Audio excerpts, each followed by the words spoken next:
Hi guys, Devara cinema వచ్చేయబోతుంది ఇంకొద్ది రోజుల్లో, అంటే కొన్ని వారాల్లో మన ముందుకు వచ్చేయబోతుంది. అండ్ ప్రమోషన్స్ స్టార్ట్ అయిపోయినాయి. అండ్ ప్రమోషన్స్ లో భాగంగా కొన్ని ఇంట్రెస్టింగ్ ఇంటర్వ్యూస్ కూడా మన వాళ్ళు బయట పెడుతున్నారు, ఇంటర్వ్యూస్ లో పార్టిసిపేట్ చేస్తున్నారు. అండ్ రీసెంట్ గా మన సందీప్ వంగా గారితో ఒక వెరీ ఇంట్రెస్టింగ్ ఇంటర్వ్యూ మన ముందుకు వచ్చిందనమాట. నాలాగా మీలో ఎంతమందికి సినిమా పిచ్చ ఉందో చాలా మందికి ఉండుంటది. అండ్ ఈ ఇంటర్వ్యూస్ వచ్చి రాగానే అది పనిగా పెట్టుకొని ఇంటర్వ్యూ మొత్తాన్ని చూసేసి అసలు ఏం జరిగింది, ఏం జరుగుతుంది, అసలు ఏం చెప్తున్నారు, అసలు ఏమవుతుంది సినిమాలో అన్న కైండ్ ఆఫ్ విషయాన్ని తెలుసుకోవాలి అన్న కుతూహలంతో ఆ ఇంటర్వ్యూస్ మీలో ఎంతమంది చూస్తారో నాకు తెలియదు. చాలా మంది చూస్తారు అని అనుకుంటున్నాను. ఒకవేళ మీకు అలవాటు లేకపోయినా, ఈ రీసెంట్ గా వచ్చిన ఇంటర్వ్యూ చూడకపోయినా మీకు ఓకే. కానీ ఒకవేళ కనుక చూసేస్తే చేసేదేమీ లేదనమాట. ఎందుకంటే ఈ ఇంటర్వ్యూ మెయిన్ గా మన సందీప్ వంగా గారి ఇంటర్వ్యూలో కొన్ని ఇంపార్టెంట్ డీటెయిల్స్ మన వాళ్ళు చెప్పాలి అనుకోకుండానే చెప్పేశారేమో అన్న కైండ్ ఆఫ్ ఇన్ఫర్మేషన్ బయటకు వచ్చిందనమాట దేవరా సినిమా గురించి. వాటిని ఆల్రెడీ ఉన్న ఫ్యాన్ థీరీస్ తో కొంచెం మనం స్టిచ్అప్ చేస్తే కొంచెం అసలు సినిమాలో ఏమి అర్థం అవ్వబోతుంది, ఏం జరగబోతుంది, అసలు ఏమిటి అనేది మనకి కొంచెం సినిమాలో సర్ప్రైజింగ్ లాగా అనిపించే ఎలిమెంట్స్ కొన్ని వీళ్ళు బయట పెట్టేశారా అన్న కైండ్ ఆఫ్ ఫీలింగ్ అయితే నాకు కలిగింది.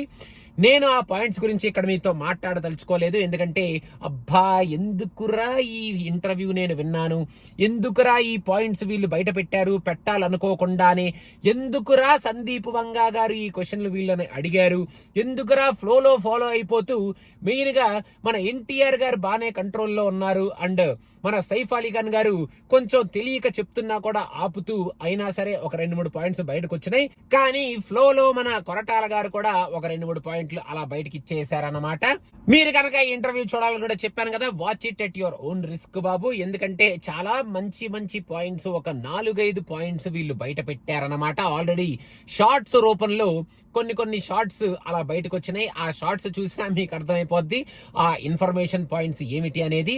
మరి సందీప్ వంగా గారికి వీళ్ళే ఈ క్వశ్చన్లు ఇచ్చి అలా అడగమన్నారు, లేకపోతే సందీప్ వంగా గారు ఆల్రెడీ టీజర్ మాత్రమే చూసి అడిగిన క్వశ్చన్స్ ఇవి, ఆయన ట్రైలర్ ఇంకా చూడలేదు. నాకు అర్థమైంది అయితే అది ఈ ఇంటర్వ్యూలో ఆయనకున్న ఆ ఇంట్రెస్టింగ్ ఎంతూజియాజంతో ఈ క్వశ్చన్స్ అడిగారు. మరి ఆయన క్వశ్చన్స్ కి వీళ్ళు నార్మల్ ఆన్సర్స్ చెప్తున్నాం అనుకుని మెయిన్ గా మన కొరటాల గారు ఒక చోట 2 చోట్ల అలా స్లైట్ గా ఆఫ్ ద బీట్ వెళ్ళి 2-3 ఆన్సర్లు చెప్పేశారేమో. సేఫ్ గారు కూడా తెలిసి తెలియకుండా ఒక 2-3 మంచి డీటెయిల్స్ ఇచ్చేశారేమో అనేది నా ఫీలింగ్. ఒక ఎక్సైటింగ్ డీటెయిల్ మన ఎన్టీఆర్ గారు ఇచ్చారు, అది మాత్రం సూపర్ ఎక్సైటింగ్ ఇన్ఫర్మేషన్. అండ్ ఈ సినిమాలో ఏం జరగబోతుంది, అసలు ఏంట్రా కిక్ ఏమిటి అన్న కైండ్ ఆఫ్ ఒక ఎక్సైటింగ్ ఇన్ఫర్మేషన్ ఎన్టీఆర్ గారు కూడా ఇచ్చారు. కానీ అది నేను ఒక రివీలింగ్ పాయింట్ లాగా కన్సిడర్ చేయలేదు, మన ఎన్టీఆర్ గారు ఇచ్చింది. కాకపోతే మన సేఫ్ గారు అండ్ కొరటాల గారు మాత్రం ఒక 2-3 పాయింట్లు మంచి రివీలింగ్ పాయింట్లు బయట పెట్టారనమాట. థియేటర్ లో చూసుంటే బాగుండేది అలాంటి పాయింట్స్ అనుకునే ఇన్ఫర్మేషన్, ఒక 2-3 ఇన్ఫర్మేషన్ పాయింట్స్ డైరెక్ట్ గా వీళ్ళు బయట పెట్టేశారు ఆ ఇంటర్వ్యూలో.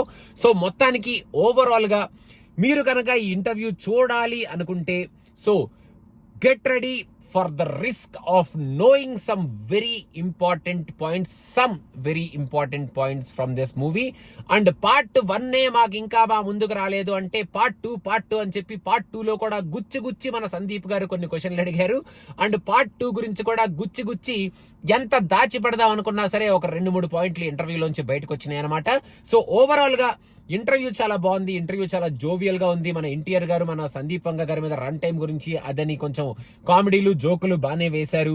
అండ్ ఇంటర్వ్యూలో మన సైఫ్ గారు, మన ఎన్టీఆర్ గారు, జాహ్నవి వీళ్ళందరి మధ్యలో కెమిస్ట్రీ చాలా బాగుంది. మన కొరటాల గారు మేకింగ్ వీడియో గురించి అసలు ఏం జరిగింది behind the scenes for picturising and creating this Devara world అనే ఆ వరల్డ్ క్రియేషన్ గురించి చాలా ఇంట్రెస్టింగ్ గా ఎక్స్ప్లెయిన్ చేశారు. అదంతా బానే ఉంది. కానీ కొన్ని పాయింట్లు అయితే బయట పెట్టేశారు. అయ్యయ్యో అనవసరంగా ఈ ఇంటర్వ్యూ చూసి ఇప్పుడు ఆ పాయింట్స్ మనం తెలిసేసుకున్నామే అన్న ఫీలింగ్ నాకైతే వచ్చింది బాబు. సో మీరు నాలాగా ఇంటర్వ్యూ చూసేసి అర్రే అనుకొని నాలిక కొరుక్కొని కనుక ఉండుంటే ఎంతమంది అలా కొరుక్కున్నారు నాలిక అనేది కింద కామెంట్స్ లో వాళ్ళు ఏం చెప్పారు, ఏ పాయింట్ కి మీరు నాలిక కొరుక్కున్నారు అనేది రివీల్ చేయకుండా కామెంట్స్ మెన్షన్ చేయండి. ఎందుకంటే ఈ ఇంటర్వ్యూ చూడని వాళ్ళు చూడాలి అనుకొని ఈ వీడియో చూసి ఎందుకు లేరా బాబు డైరెక్ట్ గా సినిమాలో చూద్దాం, సినిమా అయిపోయాక ఇంటర్వ్యూ విందాం అని ఒకవేళ ఎవరైనా ఆగాలి అనుకుంటే అలా ఆగే వాళ్ళ క్యూరియాసిటీని మనం ఇంట్రెస్ట్ ని, వాళ్ళ ఒపీనియన్ ని మనం పాడు చేయకుండా ఉంటాం కదా అనేది నా ఫీలింగ్ అనమాట. సో మొత్తానికి అది బాబు, ఇంటర్వ్యూ వచ్చింది కదా అని చెప్పి ఎగేసుకొని చూసేస్తే అప్పుడప్పుడు ఇన్ఫర్మేషన్ ఇలా బయటకు వచ్చేస్తే, ఇలా ఇన్ఫర్మేషన్ బయటకు వచ్చింది కదా రేపు పొద్దున ఇంకో ఇంటర్వ్యూ వస్తే అది చూడకుండా మనం ఉంటామా అంటే నేనైతే ఉండలేను. దేవరా మీద ఎన్ని ఇంటర్వ్యూలు వస్తే అన్ని ఇంటర్వ్యూలో ఎగేసుకొని మరి చూసేస్తాను.